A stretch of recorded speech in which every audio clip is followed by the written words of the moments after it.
Mesdames, Mesdemoiselles, Messieurs, bonsoir. Bienvenue sur Débriefing, cette émission de sport qui nous permet, à nous, au niveau de la diaspora, d'analyser la situation sportive footballistique au Cameroun, principalement l'Africa Foot aujourd'hui et l'arrivée ou la sélection de Onana et le match contre le Burundi pour la qualification en Coupe d'Afrique des Nations, en Côte d'Ivoire. Monsieur Toga, bonsoir. Bonsoir et merci de l'invitation. Vous avez repris le 2-0 et ça a été les premiers matchs. Oh, un peu difficile, mais il y a encore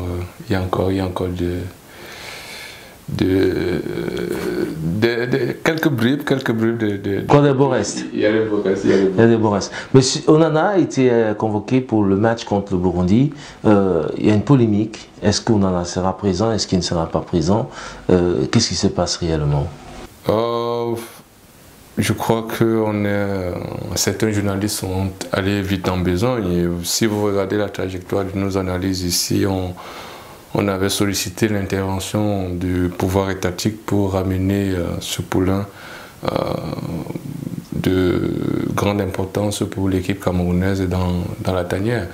Et je pense que les conseils ou alors les sollicitations que nous avons faites à l'endroit du gouvernement camerounais ont porté des fruits et puis ils sont allés à la rencontre de ce jeune Camerounais et ils ont négocié pour sa réinsertion au sein de l'équipe Fagnon au niveau du Cameroun.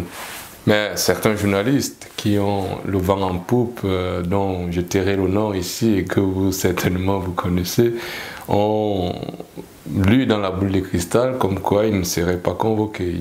Il a été convoqué mais il ne sera pas présent dans le groupe. Et donc c'est un peu pour dire que les projections que nous faisons dans nos analyses doivent porter sur des faits ou alors sur ce qui doit aider à la compréhension des événements que nous analysons.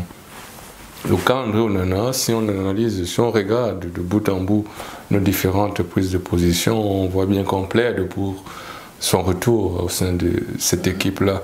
Mais il aurait fallu, pour que cela soit le cas, qu'il adopte un certain type de comportement et qu'il fasse amende honorable, et je pense ce qui a été fait, d'où son retour. Et si on prend au mot les déclarations du sélectionneur, du manager sélectionneur Rigobert Song-Bahanac, on voit que ça conforte cette analyse-là, en ce sens qu'il dit, je le cite, Onana, André Onana est un grand gardien, il sait ce qu'il a à faire pour son retour au sein de l'équipe nationale. Naturellement, on s'attendait à un communiqué, et je pense ce qui a été fait et donc ce qui annonçait son retour au sein de la tanière. Et on a déjà quelques entretiens qu'ils ont eus au travers de quelques photos que la fédération a bien voulu partager avec l'ensemble des amis du football camerounais. Et donc on ne peut que dire que oui, on en est de retour dans la tanière et c'est pour le bénéfice de l'ensemble du Camerounais et puis du football tout simplement. Le Cameroun doit se qualifier effectivement le 12 septembre contre le Burundi. Est-ce que un grand gardien ne suffit pas? Nous avons, le sélectionneur a rappelé Clinton J, Aboubakar Vincent, Choupo-Moting, Brian Guémo, une attaque d'expérience. Est-ce que cette attaque d'expérience fera le job? Il n'y a pas envie de compartimenter qui doit faire le job ou qui ne doit pas faire le job. Ici, on doit, je pense, et c'est la logique que le coach Rigobert Song-Bahanac a aussi, c'est de travailler en équipe. Travailler en équipe pour bousculer cette équipe burundaise qui vient avec beaucoup d'audace.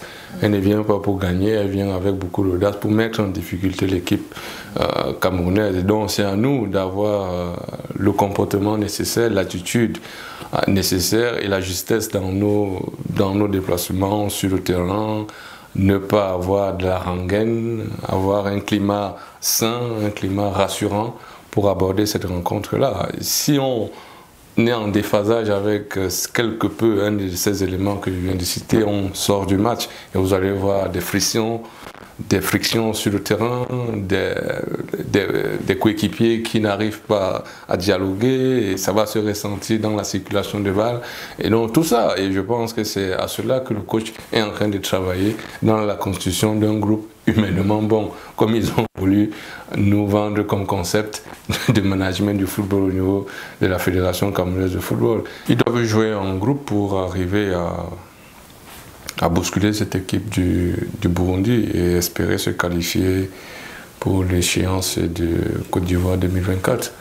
Mais si ils arrivent avec des incompréhensions sur le terrain, je pense qu'on n'aura que nos yeux pour pleurer au soir de la rencontre. Dès la première seconde, il faut élaborer son jeu, il faut avoir l'ambition de gagner. Est-ce que l'entraîneur Rigobert Song, on a défendu la cause du coach Rigobert Song ici en studio, est-ce que l'entraîneur Rigobert Song démontrera finalement qu'il a, après le mondial, une équipe, un fond de jeu? Au regard de la liste qu'il a convoquée, je pense qu'il est dans la confirmation d'une trajectoire qu'il s'est définie, à savoir que l'équipe camerounaise appartient à tout le monde et les portes sont ouvertes. Vous avez le retour de Jane Clinton, comme vous l'évoquez dans votre précédente question, et de Moukoudi et de bien d'autres, et des nouveaux.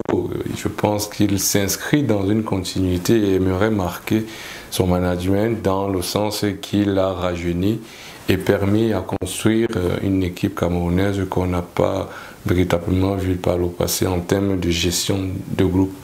Parce que par le passé, c'est des individualités qui se retrouvaient, bien qu'ils avaient des frictions, mais quand ils défendaient le drapeau, ils mettaient ça de côté pour défendre véritablement le drapeau. Mais au fil du temps, cette mentalité-là qui confortait les victoires camerounaises s'est évitée et a laissé place à non plus valoriser le drapeau camerounais, mais à mettre plus les égos individuels vers l'avant, à perpétuer en termes de victoire pour ce qui est de l'équipe nationale du Cameroun. Donc il veut reconstituer un groupe, mais avec un nouveau logiciel, non pas par rapport à ce que lui il a vécu en tant que joueur, mais avec un nouveau logiciel qui s'acclimate ou bien qui s'arrime avec l'exigence du développement du football au niveau du football moderne, tout simplement. Et donc, c'est la constitution de son groupe et de cette liste-là permet de dire que Rigobert Song est aujourd'hui au fait de ce qui doit être fait dans cette équipe-là. Et il a pris véritablement à bras le corps son rang de sélectionneur-manager et a fait des choix qu'on ne pourrait qualifier qui lui ont été imposés par qui que ce soit.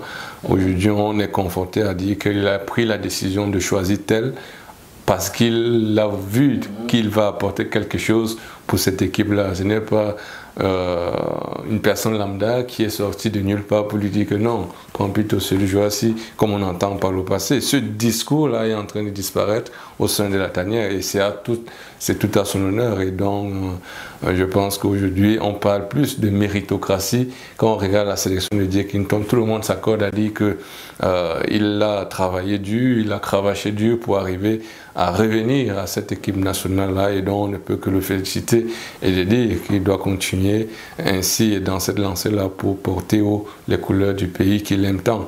Et pour parler tout simplement de Rigobert Song, je pense qu'il est dans cette logique-là et il a à cœur d'inscrire son nom en termes de manager sélectionneur vers cette direction-là. Parce que si vous l'écartez de là, vous avez dénaturé son management. Le match du 12 septembre se suivra dès la première seconde, seconde après seconde. Les Camerounais seront concentrés pour pousser l'équipe nationale camerounaise à aller vers la victoire. S'il y a victoire, le projet Samuel Eto'o sera gaillardi. S'il y a défaite, que se passera-t-il? Ben, je pense que la communication que la Fédération camerounaise de football a essayé de mettre en avant, c'est ça passe ou ça passe.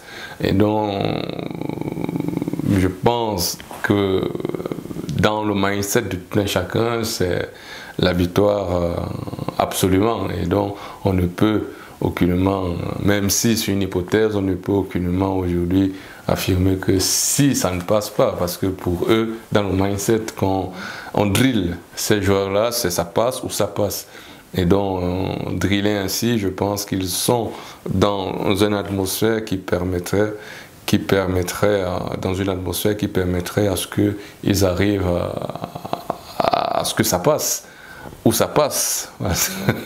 Si ça ne passe pas, j'espère que Garoua va les laisser partir. Sinon, ça sera compliqué pour eux de sortir du stade de Garoua qui sera bondé de monde, de supporters camerounais qui adorent leur équipe nationale. Ils vont remplir les gradins. Et imaginez un soir à Garoua, une équipe fanion camerounaise perdre dans ce stade de Rumdi Adja. Tous nos frères du Grand Nord qui sont venus supporter cette équipe nationale-là, en pleurs, comment ça va se passer? J'espère que les forces de l'ordre n'auront pas à être déployées. Non, je pense que le Camerounais est fair play. Et si ça ne passe pas, on va digérer la défaite et on va regarder l'échéance Côte d'Ivoire à la télévision. Revenons un peu sur la Fédération camerounaise de football, la pression mise sur le président de l'Africafoot, Samuel Eto'o. Est-ce que le président de l'Africafoot, comme on l'a annoncé, on l'a dit ici dans cette émission, a pris la mesure de pouvoir remettre tout à plat sur une feuille blanche et repartir de plus belle? Je pense que pour l'instant, non. Il n'a pas encore donné les signaux. Pour l'instant, non. Il est encore dans un flou artistique qui ne permet pas d'avoir une bonne lecture de vers où est-ce qu'il aimerait nous amener. Mais ce qui est fait à l'heure actuelle, on est conforté par nos précédentes analyses. Mais quant à ce que les récriminations qui ont été émises sur la place publique, pour l'instant, non, il est encore tiré dans son petit local là et je pense qu'il restera ici et dont on ne peut qu'attendre s'il nous donne des signaux pour essayer de faire une analyse, s'il va faire table rase ou pas de quoi que ce soit. Le match du 12 septembre reste un match capital. Quel est votre pronostic? En tant que Camerounais, je pense qu'on doit gagner pour annoncer les couleurs de ce que la Côte d'Ivoire doit subir en 2024. On doit gagner par 3-0. Et je pense que là, nos frères ivoiriens vont comprendre qu'on ne va pas arriver dans ce pays-là pour rigoler. On va là-bas pour gagner, parce qu'on a l'habitude de gagner dans ce pays-là. On se rappelle 84.